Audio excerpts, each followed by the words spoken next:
మహాగణాధిపతయే నమః. ఓం గురుభ్యో నమః. ఓం శ్రీమాత్రే నమః. పరమేశ్వర స్వరూపమైనటువంటి జ్యోతిష వాస్తు మరియు ఇతర అనేకమైనటువంటి శాస్త్రములను మనకు అందించినటువంటి మహర్షులకి నమస్కారం. హయగ్రీవ హయగ్రీవ హయగ్రీవేతి యో వదేత్ తస్య నిస్సరతే వాణి జనుకన్యా ప్రవాహవత్. అరుణాం కరుణాతరంగితాక్షీం ధృతపాశాంకుశపుష్పబాణచాపాం అనిమాదివిరావృతాం మయూకైః అహమిత్యేవ విభావయే భవానీం. శ్రీమాత్రే నమః. ప్రేక్షకులకి ఆ లలితాంబిక అమ్మవారి యొక్క అనుగ్రహం పరిపూర్ణంగా కలగాలని మనస్ఫూర్తి కోరుకుంటూ మనం ఈరోజు చెప్పుకోబోయే టాపిక్ ఏమిటి అంటే, ముఖ్యంగా రాహుగ్రహం.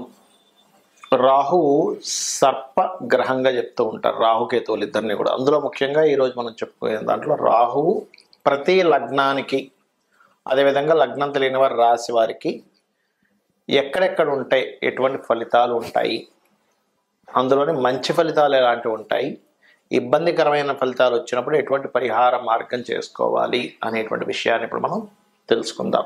అయితే ఈ విషయాలు చెప్తుంది అయినప్పటికీ కూడా చెప్పేసిన సాక్షాత్ లలిత అమ్మవారిగా భావిస్తూ ఒక్కొక్క లగ్నము గురించి మనం తెలుసుకుందాం. మేషలగ్నము, లగ్నం తెలియని వారు మేషరాశి. చూసుకున్నట్లయితే మీకు మీ జన్మజాతకంలో రాహువు 12 స్థానాల్లో ఏ స్థానంలో ఉంటే ఎక్కువ ఎఫెక్ట్ ఇస్తాడు, ఏ విషయాల్లో ఎఫెక్ట్ ఇస్తాడని చూసుకున్నట్లయితే పర్టికులర్గా లగ్నంలో ఉన్నాడు అనుకోండి, రాహువు కోప స్వభావాన్ని, బీపీ లెవెల్స్ని పెంచడం లాంటివి ఇస్తాడు. ముఖ్యంగా లగ్నంలో కానీ అష్టమంలో కానీ ఉన్నప్పుడు. అష్టమంలో ఉన్నప్పుడు ఇంకొంచెం డిఫరెంట్గా ఉంటుంది. ఎలా అంటే యాక్సిడెంట్స్, సడన్ ఇన్సిడెంట్స్ జరగడం ఇట్లాంటివి ఇస్తాడు. దీంతోపాటు ఎవరికైనా రాహు కనుక అష్టమంలో ఉన్నట్లయితే మీది మేషలగ్నమై పర్టికులర్గా మీరు తీసుకోవాల్సిన జాగ్రత్త ఏంటంటే, యాన్స్టస్ ప్రాపర్టీస్ మీరు ఉంచుకోకూడదు. అందులో పర్టికులర్గా అష్టమాధిపతి ఇంకా పాడయ్యాడంటే తాతగారు ఆస్తి మీరు యాజ్ ఇట్ ఈస్గా తీసుకోకుండా దాన్ని అమ్మేసి ఇంకోటి కొనుక్కోవడం ఉత్తమము. అదేవిధంగా ఇదే మేషలగ్నానికి 4వ స్థానంలో చంద్రరాశుల్లో ఉంటే కూడా కాస్త ఎక్కువ ఇబ్బంది ఇస్తాడు. 2, 3 స్థానాల్లో, 2వ స్థానంలో ముఖ్యంగా మీకు విదేశీ ధనయోగాన్ని ఇవ్వడం, 3వ స్థానంలో కాస్త మీడియేటింగ్ ద్వారా ధనయోగాలను ఇవ్వడం, పరాక్రమం ఇస్తాడు. కానీ 4వ స్థానం దగ్గరికి వచ్చేసరికి మాత్రం ఇక్కడ మీరు ఏదైనా ఒక ప్రాపర్టీ కొనుగోలు చేసేటప్పుడు కొంచెం జాగ్రత్తగా చూసుకొని కొనుగోలు చేయాలి 4లో ఉన్నట్లయితే మీకు. అదేవిధంగా కొన్నిసార్లు విద్యా సంబంధించిన విషయంలో కొంత మోసపోవడం కూడా జరుగుతూ ఉంటుంది. అదేవిధంగా మీకు 5వ స్థానంలో కనుక రాహు ఉన్నట్లయితే స్త్రీ సంతానం కనుక కలిగినట్లయితే ఎటువంటి ఇబ్బంది ఉండదు. కానీ సమ్ టైమ్స్ ఇదే 5వ స్థానం కనుక రాహు ఉన్నట్లయితే పిల్లలు విదేశాలకు వెళ్ళి చదువుకుంటే బాగా అభివృద్ధిలోకి వస్తారు. కానీ స్త్రీకి కాస్త స్త్రీ జాతకంలో కనుక 5వ రాహు ఉన్నప్పుడు ఏమవుతుందంటే పర్టికులర్గా వీరికి ఎక్కువ సంతాన సంబంధించిన విషయంలో కొంత స్ట్రెస్ ఉండడం, మిస్క్యారేజ్ అవ్వడం జరుగుతూ ఉంటుంది. అదేవిధంగా మీకు 6వ స్థానంలో రాహు ఉన్నాడు, చాలా మంచిది. 7లో ఉన్నాడు, ఉదాహరణకి మీరు విదేశీ సంబంధించినటువంటి సంబంధాలు కుదుర్చుకోవడం, అంటే విదేశాల్లో ఉండేటువంటి అమ్మాయి కావచ్చు, అబ్బాయి కావచ్చు, అలాంటివి కుదరడం, లేకపోతే కొంచెం సేమ్ దీంట్లో కాకుండా కొంచెం వేరే, ఇప్పుడు సేమ్ హిందువుల్లోనే వేరే వేరే ఉంటాయి కదా, అట్లా కుదరడం అనేటువంటి జరుగుతూ ఉంటుంది.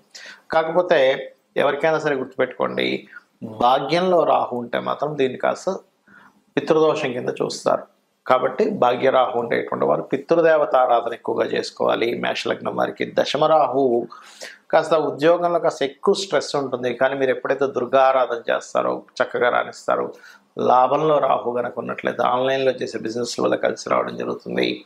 12లో రాహు ఖచ్చితంగా విదేశాలకు వెళ్ళి అక్కడ యోగించడం జరుగుతుంది. అయితే మీకు ఒకటే గుర్తుపెట్టుకోండి, అన్నిటికంటే ముఖ్యంగా 5వ స్థానంలో కనుక రాహు ఉంటే దుర్గా, అంటే సూర్య భగవానుడితో పాటు దుర్గా ఆరాధన కనుక చేసినట్లయితే అన్ని విధాలా మీకు బాగుండడం జరుగుతుంది. 2:30 దగ్గర చెప్పారు కదా, రైట్.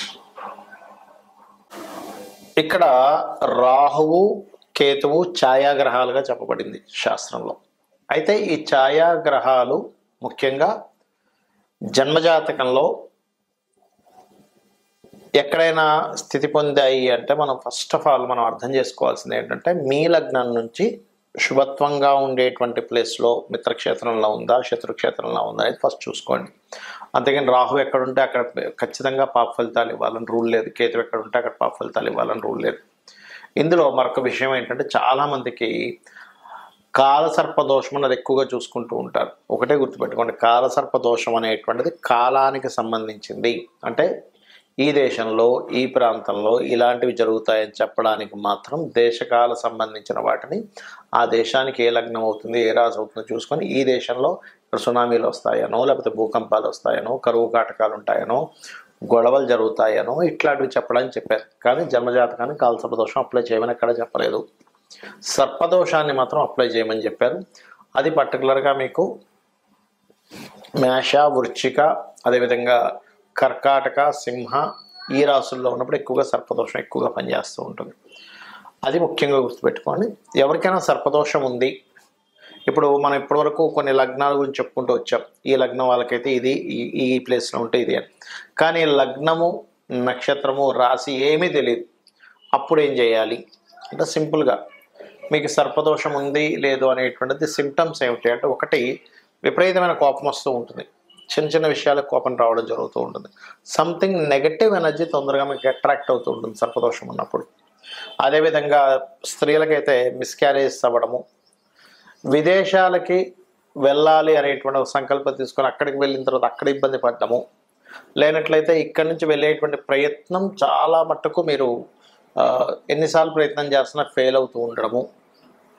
అదేవిధంగా అదే సర్పదోషం కనుక కొన్ని అంటే మీకు మనం ఇప్పుడు జాతక చక్రం లేదని మాట్లాడుకుంటున్నాం కాబట్టి సప్తమ స్థానం మీద పడితే కనుక ఒక్కొక్కసారి వారికి వివాహ జీవితంలోనే ఇబ్బందులు కలగడం లాంటివి జరుగుతూ ఉంటాయి. కాబట్టి మీరు దీనికి ఏం చేయాలంటే చాలా సింపుల్గా ఎవరికైనా సరే జాతకం తెలిసినా తెలియకపోయినా సర్పదోషం ఉందంటే దాని నివారణ మార్గం ఒకటి కాళహస్తికి వెళ్ళడం.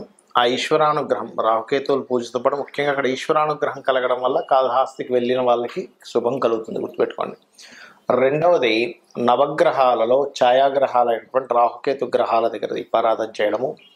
మీకు దగ్గరలో రావి చెట్టు ఉన్నట్లయితే రావి చెట్టు కిందన మనకి సర్ప ప్రతిష్ఠ చేసి ఉంటాయి కొన్ని, అక్కడికి వెళ్ళి చక్కగా ఒక చెంబు నీళ్ళలో పసుపు కుంకుమ గంధం వేసి కలిపి వాటి చుట్టూ ప్రదక్షిణాలు 3 కావచ్చు, లేనట్లయితే 11 కావచ్చు, 21 కావచ్చు, 41 కావచ్చు ప్రదక్షిణాలు చేసి వాటి మీద ఆ సర్పముల మీద వేయడము. అదేవిధంగా సర్ప సూక్త పారాయణము వినడం కానీ చేయడం కానీ చేయాలి.